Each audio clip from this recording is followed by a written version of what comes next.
ਬਾਦਲ ਕੇ ਵਾਲੇ ਰਾਹ ਪੈ ਗਿਆ ਭਗਵੰਤ ਮਾਨ। ਹੁਣ ਇਹ 100 ਛਿੱਤਰ ਵੀ ਖਾਊ, 100 ਗੰਢੇ ਵੀ ਖਾਊ। ਰਾਜਪਾਲ ਨੂੰ ਇਕੱਠੇ ਨੇ ਮੈਮੋਰੰਡਮ ਦਿੱਤਾ। ਪੁੱਛਿਆ ਗਿਆ ਸ਼ਰਨਜੀਤ ਢਿੱਲੋਂ ਨੂੰ ਤੁਸੀਂ ਕਿਵੇਂ ਨਾਲੋਂ ਵਿਆਖਿਆ ਦਿੱਤੀ। ਹਰਪਾਲ ਚੀਮਾ ਜਿਹਨੂੰ ਸੀਨੀਅਰ ਵਕੀਲ ਕਹਿੰਦੇ ਨੇ ਉਹਨੇ ਵਿਆਖਿਆ ਦਿੱਤੀ। ਪਰ 2 ਘੰਟੇ ਬਾਅਦ ਇਹ ਸਾਰੀ ਚੇਂਜ ਹੋ ਗਿਆ। ਕਿਉਂ ਚੇਂਜ ਹੋ ਗਿਆ? ਫਿਰ 2022 ਸਾਹਮਣੇ ਦਿਸਣ ਲੱਗ ਗਈ। ਹਾਈਪ ਕ੍ਰੀਏਟ ਕੀਤੀ ਜਾਂਦੀ ਆ। ਉਹਦੇ ਵਿੱਚੋਂ ਫਿਰ ਜਿਹੜਾ ਪਾਣੀਆਂ ਦਾ ਰਾਖਾ ਕੈਪਟਨ ਅਮਰਿੰਦਰ ਸਿੰਘ, ਉਹਨੂੰ ਹੁਣ ਖੇਤਾਂ ਦਾ ਰਾਖਾ ਬਣਾਉਣਾ ਸੀ ਨਾ। ਇਸ ਕਰਕੇ ਕੋਈ ਰਾਸ਼ਟਰਪਤੀ ਰਾਜ ਦੀ ਸੰਭਾਵਨਾ ਨਹੀਂ, ਕੋਈ ਐਮਰਜੈਂਸੀ ਦੀ ਸੰਭਾਵਨਾ ਨਹੀਂ। ਇੱਕ ਹਾਈਪ ਕ੍ਰੀਏਟ ਕੀਤੀ ਆ ਉਹਨੇ। ਇਹ ਤਾਂ ਜਿਵੇਂ ਕਹਿੰਦੇ ਹੁੰਦੇ ਆ, ਪੁਰਾਣੀਆਂ ਕਹਾਣੀਆਂ ਸੁਣਾਉਂਦੇ ਸੀ ਵੀ ਜਦੋਂ ਰਾਜੇ ਦੇ ਮੁੰਡੇ ਨੇ ਰਾਜ ਸਾਂਭਿਆ ਨਾ, ਉਹਨੇ ਆਪਣੇ ਬਾਪ ਨੂੰ ਕੈਦ ਕੀਤਾ।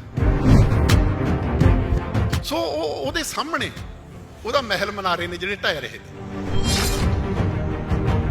ਦੇਖੋ, ਸੁਖਬੀਰ ਤਾਂ ਨਾ ਅਕਾਲੀਆਂ ਦਾ ਲੀਡਰ ਆ, ਨਾ ਕਿਸਾਨਾਂ ਦਾ ਲੀਡਰ ਆ। ਇਹਦੀ ਤਾਂ ਗੱਲੇ ਨਹੀਂ ਲੋਕਾਂ ਦੇ ਮਨ ਨਾਲ ਜੁੜਦੀ। ਇਹ ਤਾਂ ਕਾਰਪੋਰੇਟ ਦਾ ਨੁਮਾਇੰਦਾ। 1976 ਚ ਐਮਰਜੈਂਸੀ ਮੌਕੇ ਆ, ਇੰਦਰਾ ਗਾਂਧੀ ਨੇ ਸਿੱਖਿਆ ਖੋਲੀ ਰਾਜਾਂ ਤੋਂ। ਇੰਦਰਾ ਗਾਂਧੀ ਉਲਟਾਤੀ, ਪਰ ਉਹ ਫੈਸਲਾ ਨਹੀਂ ਬਦਲੇ। ਜੋ ਕਾਂਗਰਸ ਨੇ ਫੈਸਲੇ ਕੀਤੇ ਨੇ ਉਹ ਭਾਜਪਾ ਨੇ ਨਹੀਂ ਬਦਲਿਆ ਕੋਈ। ਜੋ ਅਕਾਲੀਆਂ ਨੇ ਫੈਸਲੇ ਕੀਤੇ ਨੇ, ਕਾਂਗਰਸ ਨੇ ਕੀਤੇ ਨੇ, ਇੱਕ ਦੂਜੇ ਦੇ ਫੈਸਲੇ ਨਹੀਂ ਕਿਸੇ ਨੇ ਬਦਲੇ। ਦੂਜੀ ਜੋ ਪਾਰਲੀਮੈਂਟ ਇੱਕ ਮਰਿਆਦਾ ਸੀ ਵਿਚਾਰ ਕਰਨ ਦੀ, ਉਹ ਕਰਨ ਦੀ, ਉਹ ਜਿਉਂ-ਜਿਉਂ ਤਾਕਤ ਆਈ ਗਈ ਕਿਸੇ ਇੱਕ ਪਾਰਟੀ ਦੇ ਹੱਥ, ਫਿਰ ਪਾਰਟੀ ਦੇ ਵਿੱਚੋਂ ਵੀ ਬੰਦੇ ਦੇ ਹੱਥ, ਉਹਦਾ ਹੁਕਮ ਆ ਵੀ ਨਹੀਂ ਚੱਕ ਦੋ ਫੱਟੇ। ਮੋਦੀ ਕਹਿੰਦਾ ਸੀ ਨਾ, ਵਿਪਤਾ ਨੂੰ ਮੌਕਾ ਵੀ ਬਣਾਇਆ ਜਾ ਸਕਦਾ। ਬਸ ਉਹਨੇ ਜਿਹੜੀ ਵਿਪਤਾ ਸੀ ਕੋਵਿਡ ਦੀ, ਉਹਨੂੰ ਮੌਕੇ 'ਚ ਬਦਲ ਲਿਆ। ਪਰ ਕਿਉਂਕਿ ਹੁਣ ਅਮਰਿੰਦਰ ਦੇ ਪੈਰ ਹੇਠਾਂ ਬਟੇਰਾ ਆ ਗਿਆ, ਇਹਦੇ ਵਰਗੀ ਮਾੜੀ ਕਾਰਗੁਜ਼ਾਰੀ ਕੋਈ ਨਹੀਂ ਸੀ, ਨੁਖਿੱਧ ਕਾਰਗੁਜ਼ਾਰੀ ਸੀ। ਜੇ ਕਿਤੇ ਕੋਵਿਡ ਨਾ ਆਉਂਦਾ, ਆ ਕਿਸਾਨਾਂ ਵਾਲਾ ਮਸਲਾ ਨਾ ਆਉਂਦਾ, ਹੁਣ ਤੱਕ ਤਾਂ ਲੋਕ ਇਹਦੇ ਖਿਲਾਫ ਵੱਡੇ ਪੱਧਰ ਦੇ ਮੈਦਾਨਾਂ 'ਚ ਨਿੱਤਰੇ ਹੋਣੇ ਸੀ।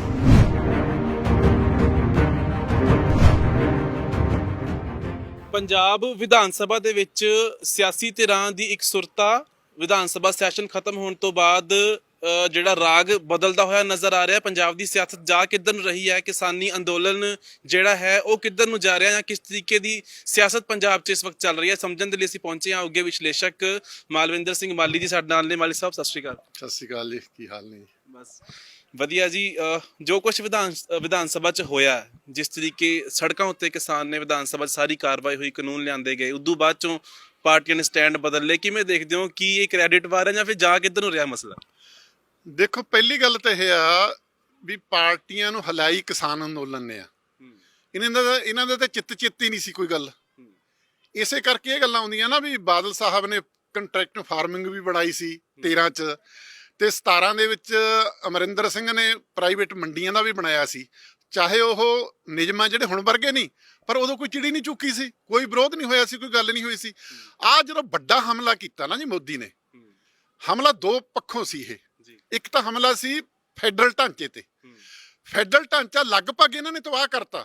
ਕਾਂਗਰਸ ਦੀ ਅਗਵਾਈ 'ਚ ਫੈਡਰਲ ਢਾਂਚਾ ਜਿਹੜਾ ਉਹ ਦਰੜਿਆ ਗਿਆ। ਮੋਦੀ ਨੇ ਉਹਦੀ ਰਫ਼ਤਾਰ ਤੇਜ਼ ਕੀਤੀ ਆ। ਉਹਦੇ ਵਿੱਚੋਂ ਸਭ ਤੋਂ ਵੱਡਾ ਆਰਥਿਕਤਾ 'ਚ ਮਸਲਾ ਸੀ ਖੇਤੀ ਦਾ।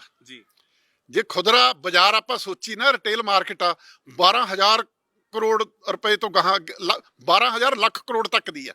ਇਹ ਬਾਜ਼ਾਰ ਸੀ ਇੱਕ ਖੁੱਲਾ। ਹੁਣ ਇਹ ਤੇ ਕਬਜ਼ਾ ਕਰਨ ਦੀ ਗੱਲ ਆ ਮੇਨਲੀ। ਇਹ ਤੇ ਕਬਜ਼ਾ ਕਰਨ ਲਈ ਮੋਦੀ ਨੂੰ ਫਿਰ ਇਹ ਬਿੱਲ ਲਿਆਉਣੇ ਪੈਣੇ ਸੀ, ਜਿਹਦੇ ਵਿੱਚ ਉਹਨੇ ਇੱਕ ਫੈਡਰਲ ਢਾਂਚੇ ਤੇ ਹਮਲਾ ਕੀਤਾ, ਜਿਹੜਾ ਰਾਜਾਂ ਦਾ ਅਧਿਕਾਰ ਸੀ ਉਹ ਤੇ ਹਮਲਾ ਕੀਤਾ। ਦੂਜਾ, ਉਹਨੇ ਮੰਡੀ ਸਿਸਟਮ ਸੀ ਜਿਹੜਾ, ਉਹਨੂੰ ਡਿਲਿਊਟ ਕਰਕੇ ਇੱਕ ਪੈਰਲਲ ਮੰਡੀ ਸਿਸਟਮ ਇੰਟਰੋਡਿਊਸ ਕੀਤਾ, ਜਿਹੜਾ 3 ਬਿੱਲਾਂ ਰਾਹੀਂ ਆ। ਉਹਦਾ ਕੀ ਮਤਲਬ ਹੈ ਵੀ ਜਿਹੜੀਆਂ ਮਾਇਆਧਾਰੀ ਨੇ ਉਹਨਾਂ ਨੂੰ ਮੰਡੀਆਂ 'ਚ ਜਾਣ ਦੀ ਲੋੜ ਨਹੀਂ, ਆੜਤੀਏ ਕਰਨ ਦੀ ਲੋੜ ਨਹੀਂ, ਕਿਤੇ ਦੁਕਾਨਾਂ ਖੋਲਣ ਦੀ ਲੋੜ ਨਹੀਂ। ਪੈਨ ਕਾਰਡ ਦੇ ਆਧਾਰ ਤੇ ਉਹ ਜਿੰਨਾ ਮਰਜ਼ੀ ਅਨਾਜ ਖਰੀਦ ਲੈਣ।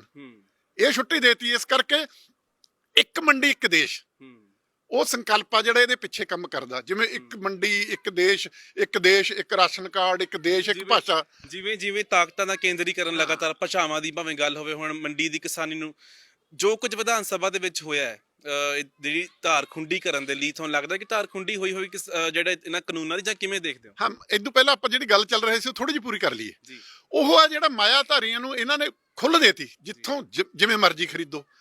ਦੂਜਾ, ਕੰਟਰੈਕਟ ਫਾਰਮਿੰਗ ਇਹ ਆ ਵੀ ਜਿਹੋ ਜਿਹੀ ਮਰਜ਼ੀ ਵਜਵਾਓ, ਵੀ ਕਿਹੜੀ ਚੀਜ਼ ਵੇਚਣੀ ਆ, ਕਿਹੜੇ ਤੁਸੀਂ ਆਲੂ ਕਿਹੜੀ ਕਿਸਮ ਦੇ ਨੇ, ਗੰਢੇ ਕਿਹੜੀ ਕਿਸਮ ਦੇ ਨੇ, ਚਾਵਲ ਕਿਹੜੀ ਕਿਸਮ ਦੇ ਨੇ, ਬਾਸਮਤੀ ਕਿਹੜੀ ਕਿਸਮ ਦੀ ਆ। ਉਹਨਾਂ ਨੂੰ ਖੁੱਲ੍ਹ ਦੇਤੀ ਵੀ ਤੁਸੀਂ ਜਿਹੜੀ ਚੀਜ਼ ਦੀ ਲੋੜ ਆ, ਕਿੱਥੇ ਤੁਹਾਨੂੰ ਲੱਗਦਾ ਵੀ ਕਿਹੜੀ ਚੀਜ਼ ਦੀ ਕਿੱਥੇ ਲੋੜ ਆ, ਕਿੱਥੇ ਹੋ ਸਕਦੀ ਆ, ਉਹ ਕੰਟਰੈਕਟ ਖੇਤੀ ਆ। ਤੀਜਾ ਇਹ ਦੇਤਾ ਉਹਨਾਂ ਨੂੰ ਵੀ ਜਿੰਨੇ ਮਰਜ਼ੀ ਭੰਡਾਰ ਜਮ੍ਹਾਂ ਕਰ ਲਓ, ਤੁਹਾਡੇ ਤੇ ਕੋਈ ਰੋਕ ਨਹੀਂ, ਕਿਉਂਕਿ ਜਦੋਂ ਤੁਸੀਂ ਜਮ੍ਹਾਂ ਕਰੋਗੇ ਉਹਦੇ ਵਿੱਚੋਂ ਕਾਲਾ ਬਾਜ਼ਾਰੀ ਨਿਕਲਣੀ ਆ। ਹੁਣ ਇਹ ਦੋ ਪੱਖੋਂ ਵੱਡਾ ਹਮਲਾ ਹੋ ਗਿਆ। ਇੱਕ ਤਾਂ ਕਿਸਾਨੀ ਤੇ ਹਮਲਾ ਹੋ ਗਿਆ, ਇੱਕ ਫੈਡਰਲ ਢਾਂਚੇ ਤੇ ਹਮਲਾ ਹੋ ਗਿਆ, ਇੱਕ ਤੀਜਾ ਸਾਰੇ ਲੋਕਾਂ ਦੀ ਰਸੋਈ ਤੇ ਹਮਲਾ ਹੋ ਗਿਆ। ਜਿਹੜੇ ਇਸ ਗੱਲ ਨਹੀਂ ਸਮਝ ਰਹੇ ਨਾ ਜੀ, ਇਹ ਕਿਸਾਨਾਂ ਦਾ ਮਸਲਾ ਨਹੀਂ ਹੈ ਸਿਰਫ, ਇਹ ਜਿਹੜੇ ਹਿਸਾਬ ਨਾਲ ਇਹਨੇ ਕੰਟਰੈਕਟ ਖੇਤੀ ਕਰਾਉਣੀ ਆ, ਚੀਜ਼ਾਂ ਖਰੀਦਣੀਆਂ, ਜਮ੍ਹਾਂ ਕਰਨੀਆਂ, ਉਹਦੇ ਨਾਲ ਘਰ ਘਰ ਚ ਰਸੋਈ ਚ ਅੱਗ ਲੱਗਣੀ ਆ। ਜਿਹੜੀਆਂ ਚੀਜ਼ਾਂ ਖਰੀਦਣਗੇ ਫਿਰ ਕੋਲਡ ਸਟੋਰ ਕਰਨਗੇ ਤੇ ਉਹ ਵੇਚਣਗੇ। ਸੋ ਵੱਡਾ ਵਿਆਪਕ ਹਮਲਾ। ਇਹਦੀ ਤਿੱਖਾ ਜਿਹੜੀ ਉਹ ਪੰਜਾਬ 'ਚ ਇਸ ਕਰਕੇ ਹੋਈ ਆ ਕਿਉਂਕਿ ਇੱਥੇ ਹਰੇ ਇਨਕਲਾਬ ਤੋਂ ਬਾਅਦ ਖੇਤੀ ਵਾਲਾ ਕੰਮ ਫਸਿਆ ਪਿਆ। ਜੋ ਜਿਵੇਂ ਚੱਲ ਰਿਹਾ ਉਹਦੇ ਬਾਰੇ ਇਹ ਕਿਹਾ ਜਾ ਰਿਹਾ, ਸੱਚਾਈ ਆ ਕਿ ਉਹਨੇ ਪੰਜਾਬ ਦਾ ਖੂਨ ਨਿਚੋੜ ਲਿਆ, ਪਾਣੀ ਤਬਾਹ ਕਰਤੇ, ਵਾਤਾਵਰਨ ਤਬਾਹ ਕਰਤੇ, ਮਿੱਟੀ ਆ ਜਿਹੜੀ ਉਹ ਸਾਰਾ ਕੁਝ ਹੋ ਗਿਆ। ਪੰਜਾਬ ਦੀ ਲੋੜ ਵੀ ਸੀ ਇਸ ਚੱਕਰ ਵਿਊ ਚੋਂ ਨਿਕਲਣ ਦੀ। ਉਹਨਾਂ ਨੇ ਦੂਜੇ ਪਾਸਿਓਂ ਹਮਲਾ ਕਰਤਾ ਵੀ ਕਿਸਾਨ ਆਪਦੇ ਆਪ ਨਿਕਲਣ, ਖਦਸ਼ੇ ਖੜੇ ਕਰਤੇ ਵੀ ਜੇ ਪੈਰਲ ਮੰਡੀਆਂ ਖੜੀਆਂ ਕਰਤੀਆਂ। ਹੁਣ ਇੱਕ ਵਧੀਆ ਤਰੀਕਾ ਇਹ ਵੀ ਤੁਸੀਂ ਚਲਾਈ ਜਾਓ, ਜਿਵੇਂ ਸਰਕਾਰੀ ਸਕੂਲ ਕਹਿ ਕੇ ਵੀ ਚਲਾ ਲਓ, ਸਰਕਾਰੀ ਕਿਹੜੇ ਕਿਸੇ ਨੇ ਰੋਕਿਆ, ਇੱਕ ਨਾਲ ਪ੍ਰਾਈਵੇਟ ਖੜੇ ਕਰਤੇ। ਪਹਿਲਾਂ ਜਿਹੜਾ ਕੋਈ ਵੀ ਪਬਲਿਕ ਸੈਕਟਰ ਆ ਉਹਨੂੰ ਕਰਪਟ ਕਰੋ, ਬਦਨਾਮ ਕਰੋ, ਮਾੜਾ ਸਾਬਤ ਕਰੋ, ਉਦੋਂ ਬਾਅਦ ਉਹਦੇ ਬਰਾਬਰ ਇੱਕ ਸਿਸਟਮ ਖੜਾ ਕਰ ਦੋ। ਇਹ ਪਾਲਿਸੀ ਨੇ ਕੀਤੀ ਆ। ਸੋ ਜੋ ਪੰਜਾਬ ਵਿਧਾਨ ਸਭਾ ਵਾਲੀ ਗੱਲ ਤੁਸੀਂ ਕੀਤੀ ਆ, ਪੰਜਾਬ ਵਿਧਾਨ ਸਭਾ ਨੇ ਜੋ ਕੀਤਾ ਸਰਬਸੰਮਤੀ ਨਾਲ ਵਧੀਆ ਕੀਤਾ। ਕੀਤਾ ਕੀ ਆ, ਉਹਨਾਂ ਨੇ ਖੇਤੀ ਤੇ ਜਿਹੜਾ ਫੈਡਰਲ ਤਾਕਤਾਂ ਤੇ ਹਮਲਾ ਹੋਇਆ ਉਹਦਾ ਵਿਰੋਧ ਕੀਤਾ। ਸਮੁੱਚਾ ਫੈਡਰਲ ਸਿਸਟਮ ਆ ਜਿਹੜਾ, ਉਹਦੇ ਨਾਲ ਤਾਂ ਲਗਭਗ ਸਾਰਿਆਂ ਦੀ ਸਹਿਮਤੀ ਹੁੰਦੀ ਆਈ ਆ। ਈਵਨ ਤੁਸੀਂ ਜੰਮੂ ਕਸ਼ਮੀਰ ਨਾਲ ਜੋ ਹੋਇਆ, ਅਕਾਲੀ ਦਲ ਨੇ ਕੀ ਕੀਤਾ, ਉੱਥੇ ਆਮ ਆਦਮੀ ਪਾਰਟੀ ਨੇ ਕੀ ਕੀਤਾ, ਇੱਕ ਸੂਬੇ ਦੀ ਹੋਂਦ ਮਟਾਉਣ ਦੀ ਗੱਲ ਕੀਤੀ। ਜਿਹੜਾ ਮੁੱਖ ਮੰਤਰੀ ਦੂਜੀ ਸਰਕਾਰ ਇਹ ਕਹਿ ਕੇ ਬਣ ਕੇ ਆਇਆ ਸੀ ਵੀ ਦਿੱਲੀ ਨੂੰ ਮੁਕੰਮਲ ਸਟੇਟ ਦਾ ਰੁਤਬਾ ਦੇਣਾ, ਉਹਨੇ ਇੱਕ ਮੁਕੰਮਲ ਸਟੇਟ ਵਿਸ਼ੇਸ਼ ਅਧਿਕਾਰ ਵਾਲੀ ਨੂੰ ਤਬਾਹ ਕਰਨ ਦੇ ਵਿੱਚ ਹਿੱਸਾ ਪਾਇਆ। ਸੋ ਇਸ ਕਰਕੇ ਫੈਡਰਲ ਢਾਂਚੇ ਦੀ ਲੜਾਈ ਉਸ ਰੂਪ 'ਚ ਨਹੀਂ ਹੈ। ਖੇਤੀ ਦੇ ਵਿੱਚ ਜਿਹੜਾ ਫੈਡਰਲ ਤਾਕਤਾਂ ਨੇ ਉਹ ਤੇ ਜਿਹੜਾ ਹਮਲਾ ਕੀਤਾ ਉਹਦੇ ਖਿਲਾਫ ਇਹ ਲੜਾਈ ਆ। ਇਸੇ ਕਰਕੇ ਇਹ ਜਿਹੜੀ ਮੁਲਕ 'ਚ ਬੇਚੈਨੀ ਹੈ, ਵੱਡੀ ਫੈਡਰਲ ਢਾਂਚੇ ਦੀ ਲੋੜ ਆ, ਉਹਦੇ ਵੱਲ ਮੂੰਹਾਂ ਖੋਲਦੀ ਆ, ਜਿਹਨੂੰ ਆਪਾਂ ਕਹਿ ਦਈਏ ਉਭਾਰ ਆ। ਇਹ ਕਿਸਾਨੀ ਅੰਦੋਲਨ ਦੀ ਵੀ ਜਿੱਤ ਆ ਵੀ ਸਾਰੇ ਪੰਜਾਬ ਨੂੰ ਇਕੱਠਾ ਕਰਤਾ, ਉਹਨੂੰ ਨੈਤਿਕ ਵੱਲ ਮਿਲਿਆ। ਚਾਹੇ ਪ੍ਰੈਕਟੀਕਲੀ ਕੋਈ ਮਸਲਾ ਹੱਲ ਨਹੀਂ ਹੋਣਾ, ਕਿਉਂਕਿ ਜਿਹੜੇ ਕੇਂਦਰੀ ਕਾਨੂੰਨ ਆ ਉਹਦੇ ਵਿੱਚ ਉਂਗਲ ਫਸਾਉਣ ਦਾ ਕੰਮ, ਸੁਧਾਰ ਦਾ ਕੰਮ ਆ ਜਿਹੜਾ 254(2) ਰਾਹੀਂ ਕੀਤਾ, ਉਹ ਉਸੇ ਰਾਹ ਜਾਣਾ। ਰਾਜਪਾਲ ਨੇ ਉਹਨੂੰ ਜਿਹੜੇ ਕਹਿੰਦੇ ਰਾਜਪਾਲ ਦਸਤਖਤ ਨਹੀਂ ਕਰੂ, ਰਾਜਪਾਲ ਨੂੰ ਕਰਨੀ ਪੈਣਗੇ, ਇੱਕ ਵਾਰ ਮੋੜ ਸਕਦੇ ਆ। ਹਾਂ, ਰਾਸ਼ਟਰਪਤੀ ਆ ਜਿਹੜਾ ਉਹ ਕੇਂਦਰੀ ਕੈਬਨਿਟ ਦੀ ਸਲਾਹ ਲਊ, ਉਹ ਸਲਾਹ ਕਹੀ ਜੀ ਦਿੰਦੀ ਆ। ਹੋ ਸਕਦਾ ਇਹ ਵੀ ਪੰਜਾਬ 'ਚ ਕਾਨੂੰਨਾਂ ਨੂੰ ਉਸ ਤਰ੍ਹਾਂ ਲਾਗੂ ਕਰਨ 'ਚ ਛੋਟ ਮਿਲੇ, ਪਹਿਲਾਂ ਬਹੁਤ ਸਾਰੇ ਕਾਨੂੰਨਾਂ 'ਚ ਇਹ ਮਿਲੀ ਹੋਈ ਆ। ਇਹ ਕੰਮ ਤਾਂ ਹੈਗਾ ਬੜਾ ਸਵਾਗਤਯੋਗ। ਜਿਹੜੇ ਬਾਕੀ ਗੱਲਾਂ ਕੀਤੀਆਂ ਨੇ ਨਾ ਜੀ, ਉਹ ਹਾਸੇ ਵਾਲੀਆਂ ਕੀਤੀਆਂ ਨੇ। ਜਿਵੇਂ ਕੰਟਰੈਕਟ ਖੇਤੀ ਆ ਜਿਹੜੀ ਕਣਕ ਝੋਨੇ ਦੀ ਕੀਤੀ ਆ, ਤੇ ਉਹ ਤੇ ਕਿਹਾ ਵੀ ਜਿਹੜਾ ਘੱਟ ਖਰੀਦੂ ਉਹਨੂੰ 3 ਸਾਲ ਦੀ ਸਜ਼ਾ, ਜਿਹੜੀ ਗੱਲ ਹੈ ਹੀ ਨਹੀਂ। ਨਾ ਕੋਈ ਇਹ ਖੇਤੀ ਹੋ ਰਹੀ ਆ ਨਾ ਕਰਾਉਣੀ ਆ। ਜਦੋਂ ਸਰਕਾਰ ਕਹਿੰਦੀ ਆ ਅਸੀਂ ਦਾਣਾ ਇਹ ਤੋਂ ਖਰੀਦਣਾ, ਇਨਸ਼ੋਰ ਆ ਸੀ, ਇਸ ਕਰਕੇ ਉਹ ਮਸਲਾ ਨਹੀਂ ਬਣਦਾ। ਤੀਜੀ ਗੱਲ ਭੰਡਾਰਨ ਵਾਲੀ ਗੱਲ ਆ ਜਿਹੜੀ ਬੜੀ ਖਤਰਨਾਕ ਆ। ਉਹ ਭੰਡਾਰਨਾ ਜਿਹੜੇ ਉਹਨੇ ਰਸੋਈ 'ਚ ਅੱਗ ਲਾਉਣੀ ਆ।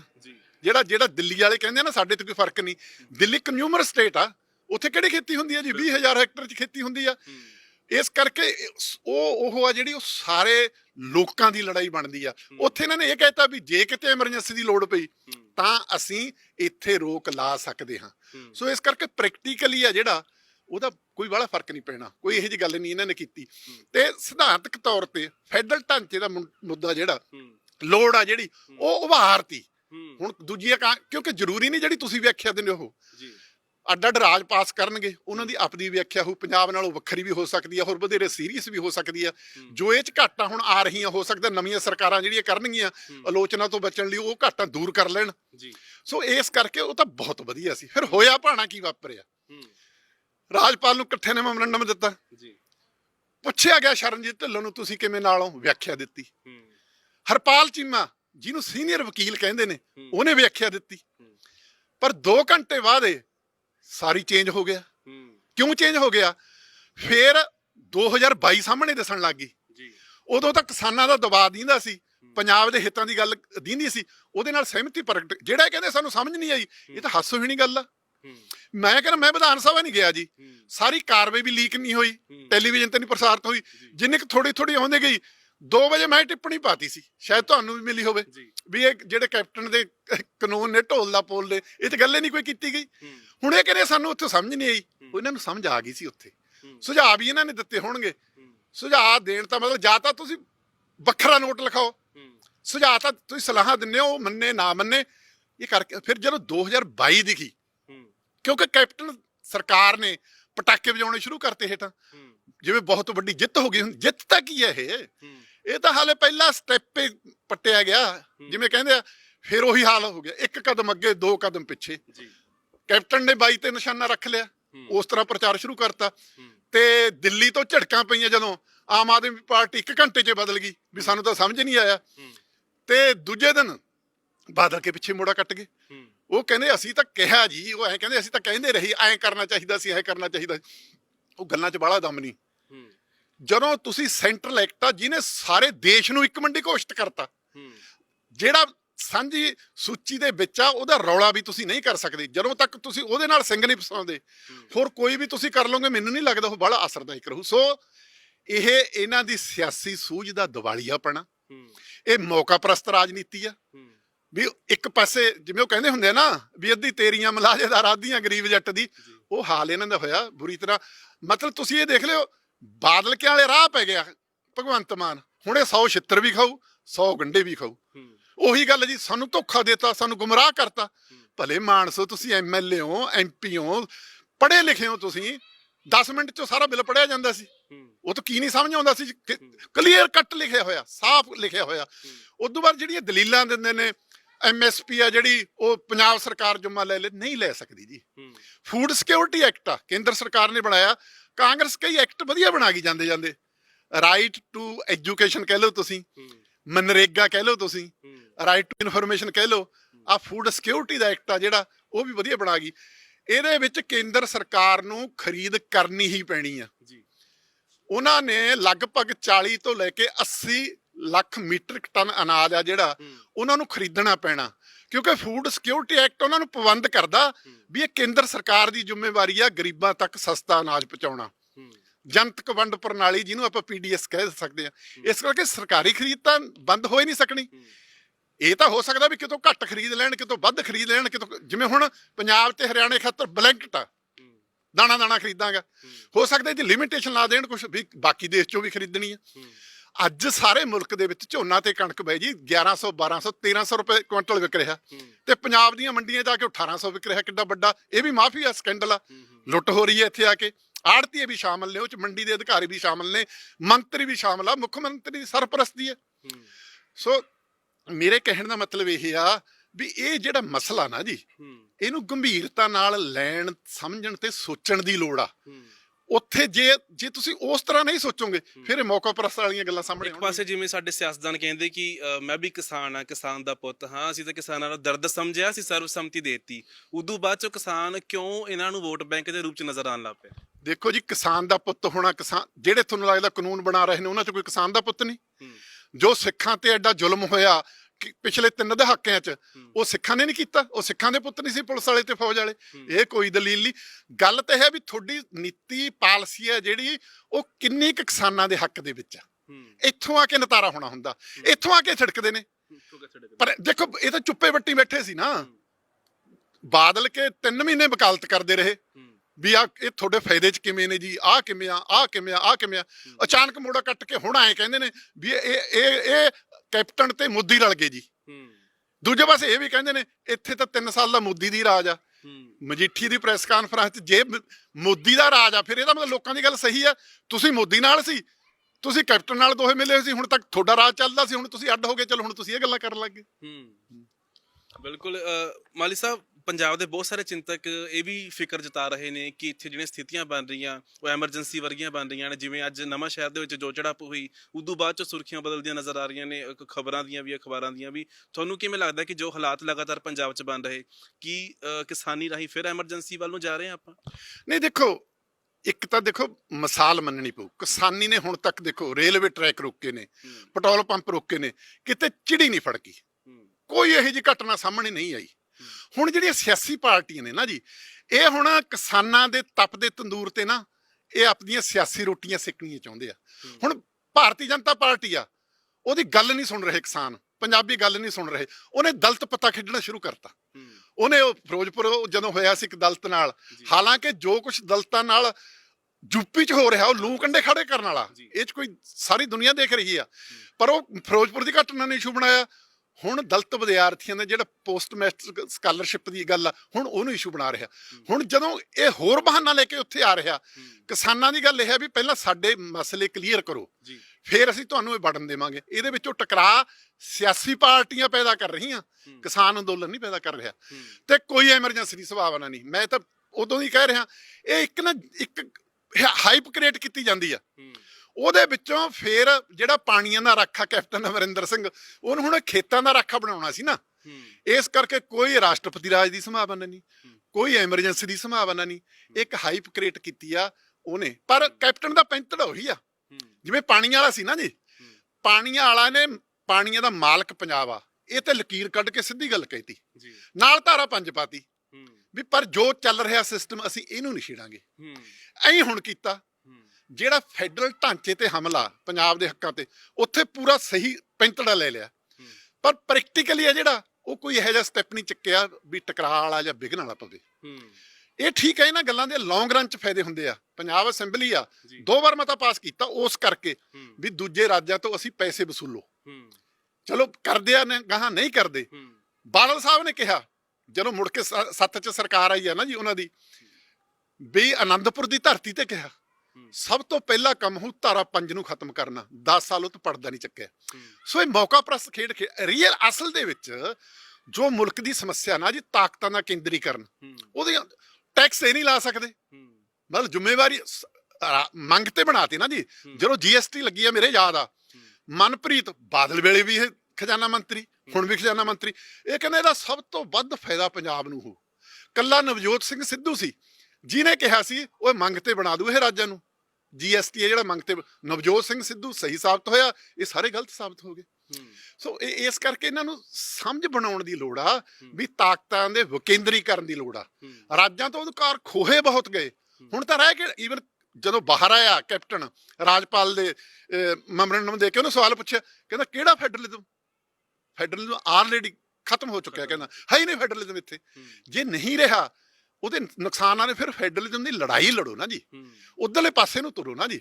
ਇਹ ਕੱਲਾ ਇਸ ਮਾਮਲੇ ਤੇ ਸਟੈਪ ਲੈ ਕੇ ਬਾਕੀ ਗੱਲਾਂ ਛੱਡ ਦੋ। ਸਿੱਖਿਆ ਜੀ 1976 ਚ ਐਮਰਜੈਂਸੀ ਮੌਕੇ ਆ, ਇੰਦਰਾ ਗਾਂਧੀ ਨੇ ਸਿੱਖਿਆ ਖੋਲੀ ਰਾਜਾਂ ਤੋਂ। ਇੰਦਰਾ ਗਾਂਧੀ ਉਲਟਾਤੀ ਪਰ ਉਹ ਫੈਸਲਾ ਨਹੀਂ ਬਦਲਿਆ। ਜੋ ਕਾਂਗਰਸ ਨੇ ਫੈਸਲੇ ਕੀਤੇ ਨੇ ਉਹ ਭਾਜਪਾ ਨੇ ਨਹੀਂ ਬਦਲਿਆ ਕੋਈ। ਜੋ ਅਕਾਲੀਆਂ ਨੇ ਫੈਸਲੇ ਕੀਤੇ ਨੇ, ਕਾਂਗਰਸ ਨੇ ਕੀਤੇ ਨੇ, ਇੱਕ ਦੂਜੇ ਦੇ ਫੈਸਲੇ ਨਹੀਂ ਕਿਸੇ ਨੇ ਬਦਲੇ। ਇਸੇ ਤਰ੍ਹਾਂ ਹੁਣ ਵੀ ਜਿਹੜੀ ਨਵੀਂ ਸਰਕਾਰ ਆਈ ਆ, ਫੈਸਲੇ ਨਹੀਂ ਕਿਸੇ ਨੇ ਬਦਲਨੇ, ਕਿਉਂਕਿ ਬੁਨਿਆਦੀ ਤੌਰ ਤੇ ਇਹਨਾਂ ਦੀ ਨੀਤੀਆਂ ਪਾਲਸੀਆਂ ਇੱਕ ਨੇ, ਫੈਡਰਲਿਜ਼ਮ ਵਾਲੀਆਂ ਹੈ ਨਹੀਂ। ਹੁਣ ਇਹ ਕਹਿੰਦੇ ਆ ਜੀ ਧੱਕਾ ਕੀਤਾ ਜੀ ਉੱਥੇ ਲੋਕ ਸਭਾ 'ਚ। ਭਗਵੰਤ ਮਾਨ ਨੂੰ ਤਾਂ ਇਹੀ ਨਹੀਂ ਪਤਾ ਵੀ ਵੋਟਾਂ 2 ਤਰੀਕਿਆਂ ਨਾਲ ਪੈਂਦੀਆਂ ਹੁੰਦੀਆਂ ਨੇ, ਮੂੰਹ ਜ਼ਬਾਨੀ ਪੈਂਦੀਆਂ ਹੁੰਦੀਆਂ ਨੇ, ਇੱਕ ਦੂਜੇ ਲੋਟ ਪੈ, ਉਹ ਤਾਂ ਕਹਿੰਦੇ ਵੋਟ ਹੀ ਨਹੀਂ ਪਈ ਜੀ ਸਾਨੂੰ। ਹੁਣ ਕਹਿੰਦੇ ਨੇ ਧੱਕਾ ਕੀਤਾ, ਉਹਨਾਂ ਨੇ ਕੀਤਾ, ਪਰ ਅਸਲ ਬੁਨਿਆਦ ਕਿੱਥੇ ਪਈ ਆ? ਵੀ ਕਹਿ ਤਾਂ ਦਿੱਤਾ India is a union of states. India ਆਪਣੇ ਆਪ 'ਚ ਕੋਈ ਉਸ ਤਰ੍ਹਾਂ ਦੀ ਆਇਡੈਂਟੀਟੀ ਨਹੀਂ, ਜੋਗ੍ਰਾਫੀਕਲ ਭੂਗੋਲਿਕ ਖਿੱਤਾ ਜਿਹਦੇ ਵਿੱਚ ਇਹ ਨਹੀਂ ਵੀ ਕਿ ਇੰਡੀਆ ਇੱਕ ਸੀ, ਉਹਨੇ ਅੱਡ ਅੱਡ ਰਾਜ ਬਣਤੇ। ਏਕਤਾ 'ਚ ਅਨੇਕਤਾ, ਇਹ ਅਨੇਕਤਾ ਇਕੱਠੇ ਕਰਕੇ ਦੇਸ਼ ਬਣਿਆ ਹੋਇਆ ਇਹ। ਜਦੋਂ ਤੱਕ ਤੁਸੀਂ ਫੈਡਰਲ ਢਾਂਚੇ ਦੀ ਅਪਰੋਚ ਨਹੀਂ ਬਣਾਉਂਦੇ ਸਾਰੀਆਂ ਗੱਲਾਂ ਬਾਰੇ, ਕਿਉਂਕਿ ਸੰਸਦ ਦੀ ਬਣਤਰ ਫੈਡਰਲ ਢਾਂਚੇ ਅਨੁਸਾਰ ਨਹੀਂ, ਯੂਨਿਟਰੀ ਸਿਸਟਮ ਅਨੁਸਾਰ ਆ। ਰਾਜ ਸਭਾ ਦੀ ਮਾੜੀ ਮੋਟੀ ਹੈਗੀ ਸੀ ਉਹ, ਕਿਉਂਕਿ ਜਦੋਂ ਕਾਂਗਰਸ ਹਾਰਨ ਲੱਗ ਗਈ, ਖੇਤਰੀ ਪਾਰਟੀ ਉੱਭਰ ਆਈਆਂ, ਹਾਰੇ ਹੋਏ ਲੀਡਰਾਂ ਨੂੰ ਲਿਆਉਣਾ ਸੀ ਅੱਡ ਅੱਡ ਰਾਜਾਂ 'ਚੋਂ। ਉਹ ਨਿਯਮ ਸੀ ਜਿਹੜਾ ਵੀ ਪੰਜਾਬ ਤੋਂ ਚੁਣਿਆ ਹੋਇਆ ਰਾਜ ਸਭਾ ਮੈਂਬਰ ਪੰਜਾਬ ਦਾ ਵੀ ਹੋਣਾ ਚਾਹੀਦਾ, ਬਾਹਰਲਾ ਉਹ ਵੀ ਇਹਨਾਂ ਨੇ ਹਟਾਤਾ। ਮਨਮੋਹਨ ਸਿੰਘ ਅਸਾਮ ਤੋਂ ਚੁਣ ਕੇ ਆ ਜਾਂਦਾ, ਕੋਈ ਕਿਤੋਂ ਹੋਰ ਚੁਣ ਕੇ, ਜਿਹੜਾ ਮਾੜਾ ਮੋਟਾ ਉਹਦੇ ਵਿੱਚ ਵੀ ਉਹ ਅੰਸ਼ ਸੀ ਉਹ ਖਤਮ ਕਰਤਾ। ਦੂਜੀ ਜੋ ਪਾਰਲੀਮੈਂਟ ਇੱਕ ਮਰਿਆਦਾ ਸੀ ਵਿਚਾਰ ਕਰਨ ਦੀ, ਉਹ ਕਰਨ ਦੀ, ਉਹ ਜਿਉਂ-ਜਿਉਂ ਤਾਕਤ ਆਈ ਗਈ ਕਿਸੇ ਇੱਕ ਪਾਰਟੀ ਦੇ ਹੱਥ, ਫਿਰ ਪਾਰਟੀ ਦੇ ਵਿੱਚੋਂ ਵੀ ਬੰਦੇ ਦੇ ਹੱਥ 'ਚ ਉਹਦਾ ਹੁਕਮ ਆ ਵੀ ਨਹੀਂ ਚੱਕ ਦੋ ਫੱਟੇ। ਜਾਣੀ ਉਹ ਲੋਕਤੰਤਰੀ ਮਰਿਆਦਾ ਜਿਹੜੀ ਬਹਿਸ ਵਿਚਾਰ ਚਰਚਾ ਕਰਨ ਦੀ, ਖੁੱਲਾ ਮੌਕਾ ਦੇਣ ਦੀ। ਕਦੇ ਕੋਵਿਡ ਦਾ ਬਹਾਨਾ ਤਾਂ ਮੋਦੀ ਕਹਿੰਦਾ ਸੀ ਨਾ, ਵਿਪਤਾ ਨੂੰ ਮੌਕਾ ਵੀ ਬਣਾਇਆ ਜਾ ਸਕਦਾ। ਬਸ ਉਹਨੇ ਜਿਹੜੀ ਵਿਪਤਾ ਸੀ ਕੋਵਿਡ ਦੀ, ਉਹਨੂੰ ਮੌਕੇ 'ਚ ਬਦਲ ਲਿਆ ਹੂੰ। ਤੇ ਸਾਰੀ ਤਾਕਤ ਹੋਰ ਆਪਣੇ ਹੱਥਾਂ 'ਚ ਕੇਂਦਰਿਤ ਕਰਨ ਦੀ ਗੱਲ ਕਰ ਲਈ ਹੂੰ। ਤੇ ਸਾਰੇ ਲੋਕ ਖਾਣ ਕੀ ਪੀਣ ਕੀ ਖੇਤੀ ਕੀ ਹੋਵੇ ਕਿਵੇਂ ਹੋਵੇ ਸਾਰੀ ਕਾਸੇ ਦੀ ਕਬਜ਼ਾ ਕਰ ਲਿਆ ਜੀ ਉਹਦੀ। ਬਿਲਕੁਲ ਸਾਰੇ ਕਾਸੇ ਤੇ ਕਬਜ਼ਾ ਕਰ ਲਿਆ। ਮਾਲੀ ਸਾਹਿਬ ਜਾਂਦੇ ਜਾਂਦੇ ਦੋ ਸ਼ਖਸੀਅਤਾਂ ਬਾਰੇ ਗੱਲਬਾਤ ਕਰਾਂਗੇ। ਨਵਜੋਤ ਸਿੰਘ ਸਿੱਧੂ ਹੋਰਾਂ ਬਾਰੇ ਜੋ ਵਿਧਾਨ ਸਭਾ 'ਚ ਉਹਨਾਂ ਦਾ ਰਿਹਾ ਹੈਗਾ ਕੰਮ। ਦੂਜੀ ਗੱਲ ਕਰਾਂਗੇ ਪੰਜਾਬ ਦੀ ਸਿਆਸਤ ਦੇ ਬਾਬਾ ਬੋੜ ਕਹੇ ਜਾਂਦੇ ਪ੍ਰਕਾਸ਼ ਸਿੰਘ ਬਾਦਲ ਹੋਰੀ, ਕਿਸਾਨਾਂ ਦੇ ਆਗੂ ਵੀ ਕਿਹਾ ਜਾਂਦਾ ਰਿਹਾ, ਪਰ ਇਸ ਪੂਰੇ ਮਾਮਲੇ 'ਚ ਗਾਇਬ ਹੈ, ਕੋਈ ਚੰਗਾ ਸਟੈਂਡ ਨਹੀਂ ਆਇਆ ਜਾਂ ਕੋਈ ਬਿਆਨ ਇਹੋ ਜਿਹਾ। ਇਹ ਤਾਂ ਜਿਵੇਂ ਐ ਕਹਿੰਦੇ ਹੁੰਦੇ ਆ ਪੁਰਾਣੀਆਂ ਕਹਾਣੀਆਂ ਸੁਣਾਉਂਦੇ ਸੀ ਵੀ ਜਦੋਂ ਰਾਜੇ ਦੇ ਮੁੰਡੇ ਨੇ ਰਾਜ ਸਾਂਭਿਆ ਨਾ ਉਹਨੇ ਆਪਣੇ ਬਾਪ ਨੂੰ ਕੈਦ ਕੀਤਾ। ਸੋ ਬਾਦਲ ਸਾਹਿਬ ਦੀ ਸਥਿਤੀ ਇਹ ਆ ਜੋ ਇਹਨਾਂ ਨੇ ਧਰੋ ਕਮਾਇਆ ਨਾ ਪੰਜਾਬ ਨਾਲ, ਠੀਕ ਆ ਕੋਈ ਚੰਗੇ ਕੰਮ ਵੀ ਕੀਤੇ ਹੋਣਗੇ, ਉਹਨਾਂ ਦੇ ਚੰਗੇ ਜੋ ਕੀਤੇ ਰਿਜ਼ਲਟ ਮੁੜ ਕੇ ਮਾੜੇ ਨਿਕਲੇ। ਆਟਾ ਦਾਲ ਸਕੀਮ ਲਾ ਲਓ ਤੁਸੀਂ, ਮੁਫਤ ਅਸਲ ਹੱਲ ਕਰਨ ਦੀ ਥਾਂ ਦੂਜੇ ਪਾਸੇ ਨੂੰ ਜੋ ਇਹਨਾਂ ਨੇ ਹੱਲ ਕੀਤੇ ਨੇ, ਸੋ ਉਹਦੇ ਸਾਹਮਣੇ ਉਹਦਾ ਮਹਿਲ ਮਨਾਰੇ ਨੇ ਜਿਹੜੇ ਢਹਿ ਰਹੇ ਨੇ। ਦੇਖੋ ਉਹ ਬੰਦੇ ਨੇ ਪਹਿਲਾਂ ਹੱਕ 'ਚ ਆਖਰ ਜਦੋਂ ਦੇਖੋ ਸੁਖਬੀਰ ਤਾਂ ਨਾ ਅਕਾਲੀਆਂ ਦਾ ਲੀਡਰ ਆ ਨਾ ਕਿਸਾਨਾਂ ਦਾ ਲੀਡਰ ਆ, ਇਹਦੀ ਤਾਂ ਗੱਲੇ ਨਹੀਂ ਲੋਕਾਂ ਦੇ ਮਨ ਨਾਲ ਜੁੜਦੀ, ਤਾਂ ਕਾਰਪੋਰੇਟ ਦਾ ਨੁਮਾਇੰਦਾ ਤੇ ਨੇ ਉਹੀ ਕੰਮ ਕੀਤਾ ਹੁਣ ਤੱਕ। ਮਤਲਬ ਅਕਾਲੀ ਦਲ ਦੀਆਂ ਜੋ ਕਹਿੰਦੇ ਇਹ ਤਾਂ ਐ ਤਾਂ ਕਹਿ ਨਹੀਂ ਰਿਹਾ ਵੀ ਮੇਰੀ ਕੋਈ ਕੁਰਬਾਨੀ ਹੈ, ਜਦੋਂ ਬੋਲਦਾ ਅਕਾਲੀ ਦਲ ਦੀ ਕੁਰਬਾਨੀ ਆ ਮੇਰੇ ਪਿਤਾ ਦੀ ਕੁਰਬਾਨੀ ਹੈ, ਤੂੰ 10 ਸਾਲ 'ਚ ਕੀ ਕੀਤਾ ਉਹ ਦੱਸ ਨਾ। ਤੂੰ ਉਦੋਂ ਕੇਂਦਰੀ ਰਾਜ ਮੰਤਰੀ ਸੀ ਜਦੋਂ ਪਹਾੜੀ ਰਾਜਾਂ ਨੂੰ ਰੇਤਾਂ ਦਿੱਤੀਆਂ ਜਿਨ੍ਹਾਂ ਨੇ ਕਹਿੰਦੇ ਪੰਜਾਬ ਦੀ ਇੰਡਸਟਰੀ ਡੋਬਤੀ। ਸੋ ਇਸ ਕਰਕੇ ਬੜਾ ਉਹਨਾਂ ਨੂੰ ਆਪਣੀ ਕੀਤੀ ਦਾ ਫਲ ਭੁਗਤਣਾ ਪੈ ਰਿਹਾ, ਨਮੋਸ਼ੀਜਨਕ ਉਹਨਾਂ ਦੀ ਹਾਲਤ ਆ। ਤੇ ਮੁੜ ਕੇ ਜਦੋਂ ਅਸਤੀਫਾ ਦਿੱਤਾ, ਜਦੋਂ ਲੋਕਾਂ ਨੇ ਡਰਾਮੇਬਾਜ਼ੀ ਕਿਹਾ ਇਹਨੂੰ ਸਾਰੇ ਕਾਸੇ ਨੂੰ, ਫੇਰ ਕਹਾਇਆ ਉਹ ਤੋਂ, ਫੇਰ ਉਹਨਾਂ ਨੇ ਕਹਾਇਆ ਬਿਆਨ ਦਵਾਇਆ ਜੋ ਕੀਤਾ ਚੰਗਾ ਕੰਮ ਕੀਤਾ। ਤੇ ਸੁਖਬੀਰ ਦੇ ਮੂੰਹੋਂ ਸੱਚੀ ਗੱਲ ਨਿਕਲ ਜਾਂਦੀ ਹੈ, ਕਹਿੰਦਾ ਅੱਜ ਪਹਿਲੀ ਵਾਰ ਮੇਰੇ ਪਿਤਾ ਨੇ ਮੈਨੂੰ ਥਾਪੀ ਦਿੱਤੀ ਆ। ਇਹਦਾ ਮਤਲਬ 10 ਸਾਲ ਤੈਨੂੰ ਥਾਪੀ ਨਹੀਂ ਸੀ ਉਹਦੀ, ਤੂੰ ਮਾਨਿਆ ਕੀਤੀਆਂ। ਦੂਜੀ ਗੱਲ ਜੀ, ਤੁਸੀਂ ਦੂਜੀ ਗੱਲ ਕਹਿੰਦੇ ਨਵਜੋਤ ਸਿੰਘ ਸਿੱਧੂ ਦੀ। ਸਿੱਧੂ ਜਿਵੇਂ ਪੰਜਾਬ ਦੀ ਸਿਆਸਤ 'ਚ ਕੈਪਟਨ ਵਰਸਸ ਸਿੱਧੂ ਹੋਇਆ ਪਿਆ ਸੀਗਾ, ਕਿਸਾਨਾਂ ਨੇ ਕਿਤੇ ਨਾ ਕਿਤੇ ਇਹਨਾਂ ਨੂੰ ਵੀ ਇਕੱਠਾ ਕਰਤਾ। ਸਿੱਧੂ ਨੇ ਤਾਰੀਫ ਕੀਤੀ ਕੈਪਟਨ ਦੇ ਸਟੈਪ ਦੀ। ਕਿਵੇਂ ਦੇਖਦੇ ਹੋ ਪੰਜਾਬ ਦੇ ਵਿੱਚ ਕਾਂਗਰਸ ਦੀ ਸਥਿਤੀ ਇਹਨਾਂ ਸੁਧਰੂਗੀ ਜਾਂ ਫਿਰ ਇਹਨਾਂ ਦੀ ਇੰਟਰਨਲ ਪੋਲਿਟਿਕਸ ਤੇ ਕੀ ਅਸਰ? ਦੇਖੋ ਨਵਜੋਤ ਸਿੰਘ ਸਿੱਧੂ ਦਾ ਜਿਹੜਾ ਪੈਂਤੜਾ ਸੀ, ਪੈਂਤੜਾ ਤਾਂ ਉਹਦਾ ਠੀਕ ਸੀ, ਇਹ ਨਹੀਂ ਮਤਲਬ ਉਹਨੇ ਅਸਤੀਫਾ ਦਿੱਤਾ, ਪਰ ਆਈਸੋਲੇਟ 'ਚ ਜਾਣਾ ਠੀਕ ਨਹੀਂ ਸੀ। ਉਹਨੂੰ ਪਾਰਟੀ ਦੇ ਵਿੱਚੇ ਰਹਿਣਾ ਚਾਹੀਦਾ ਸੀ, ਕਿਉਂਕਿ ਜੋ ਕੁਝ ਲੱਗ ਰਿਹਾ ਸਿੱਧੂ ਬਾਰੇ ਸੋਚਿਆ ਜਾ ਰਿਹਾ ਵੀ ਆਉਣ ਵਾਲੇ ਭਵਿੱਖ 'ਚ ਕਾਂਗਰਸ ਦੀ ਕਮਾਨ ਇਹਦੇ ਹੱਥ 'ਚ ਹੋਊ ਜਾਂ ਜਿਹਦੇ ਵੀ ਹੱਥ 'ਚ ਹੋਊ ਉਹ 'ਚ ਸਿੱਧੂ ਦਾ ਅਹਿਮ ਰੋਲ ਹੋਊ। ਚਲੋ ਆਪਾਂ ਇਹ ਬਹਿਸ ਨਹੀਂ ਪੈਂਦੇ ਵੀ ਇਹਦੇ ਹੱਥ 'ਚ ਹੋਊ, ਪ੍ਰਗਟ ਦੇ ਹੱਥ 'ਚ ਹੋਊ, ਕਿਹਦੇ ਹੱਥ 'ਚ ਹੋਊ, ਪਰ ਇਹਨੂੰ ਆ ਕੇ ਕਹੀ ਆ ਰਾਵਤ ਨੇ ਵੀ ਸਾਡੇ ਲਈ ਇਹ ਕੀ ਹੈ, ਕੀ ਅਹਿਮੀਅਤ ਆ।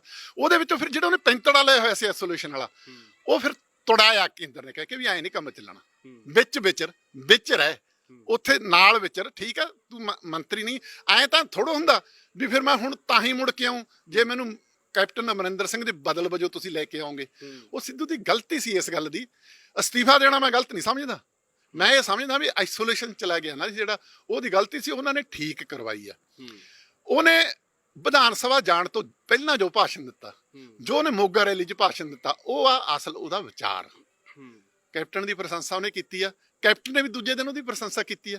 ਸੋ ਇਸ ਕਰਕੇ ਜਿਹੜਾ ਇਹ ਸੀ ਨਾ ਵੀ ਕਾਂਗਰਸ, ਦੇਖੋ ਜਨਰੇਸ਼ਨਲ ਗੈਪ ਆ, ਲੀਡਰਸ਼ਿਪ ਬਦਲੀ ਹੋਣੀ ਆ, ਇਹ ਸਹਿਜ ਸੁਭਾਅ ਹੋ ਜੇ, ਮਿਲ ਗਿਲ ਕੇ ਹੋ ਜੇ ਤਾਂ ਉਹ ਵਧੀਆ। ਮੈਨੂੰ ਲੱਗਦਾ ਵੀ ਕਾਂਗਰਸ ਹਾਈ ਕਮਾਂਡ ਨੇ ਵੀ ਸਹਿਜਤਾ ਵਾਲਾ ਰੁਖ ਅਖਤਿਆਰ ਕਰੇ, ਉਹ ਅਪਣਾ ਲਿਆ ਪੈਂਤੜਾ।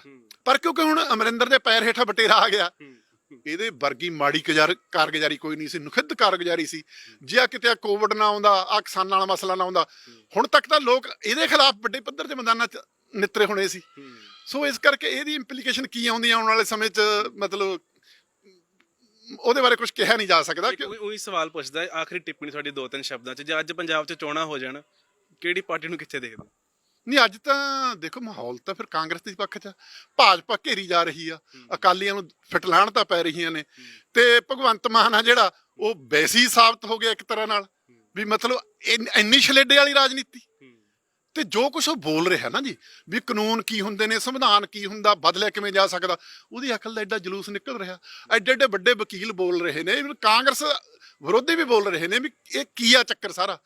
ਉਹ ਉਹੀ ਚੁਟਕਲੇਬਾਜ਼ ਵਾਲੀ ਸਿਆਸਤ ਆ ਜਿਹੜੀ ਲੈ ਕੇ ਆਉਂਦਾ, ਉਹ ਤਾਂ ਫਸ ਗਿਆ ਨਾ ਜੀ। ਹੁਣ ਕਹਿੰਦੇ ਸੀ ਦਿੱਲੀ ਮਾਡਲ ਲਾਗੂ ਕਰਾਂਗੇ, ਤੇ ਸਵਾਲ ਇਹ ਆ, ਪਹਿਲਾਂ ਚਲੋ ਜੋ ਕੀਤਾ ਉਹਨਾਂ ਨੇ ਕੀਤਾ, ਕਸ਼ਮੀਰ ਬਾਰੇ ਜੋ ਕੀਤਾ, ਸਟੇਟ ਹੁੱਡ ਦਬਾਵਾਂਗੇ ਪੂਰੀ, ਉਹ ਤੇ ਆਏ ਸੀ ਨਾ, ਉਹ ਵੀ ਛੱਡਤੀ। ਫਿਰ ਹੁਣ ਇਹ ਕਹਿੰਦੇ ਦਿੱਲੀ ਮਾਡਲ ਲਾਗੂ ਕਰਾਂਗੇ, ਫਿਰ ਦਿੱਲੀ ਵਿਧਾਨ ਸਭਾ ਤੋਂ ਮਾਡਲ ਪੇਸ਼ ਕਰਾਓ ਵੀ ਇਹ ਖੇਤੀ ਕਾਨੂੰਨ ਜਿਹੜੇ ਕਿਸਾਨਾਂ ਦੇ ਦੁਸ਼ਮਣ ਨੇ, ਇਹਨਾਂ ਨੂੰ ਕਿਵੇਂ ਰੱਦ ਕੀਤਾ ਜਾਣਾ ਚਾਹੀਦਾ, ਉਹ ਕਰਾਉਣ ਨਾ ਇਹ, ਫਿਰ ਲੋਕਾਂ ਨੂੰ ਜਵਾਬ ਦੇ ਹੋਣਗੇ। ਪਰ ਲੋਕਾਂ ਦੇ ਨੱਕੋਂ ਬੁੱਲੋਂ ਜਿਵੇਂ ਕਹਿੰਦੇ ਹੁੰਦਾ ਜੀ ਰੱਬ ਜਦੋਂ ਮਾਰਦਾ ਮੱਤ ਮਾਰਦਾ, ਅਕਾਲੀਆਂ ਤੇ ਭਗਵੰਤ ਮਾਨ ਉਹਨਾਂ ਦੀ ਮੱਤ ਮਾਰੀ ਦਿਸ ਰਹੀ ਹੈ ਮੈਨੂੰ ਤਾਂ।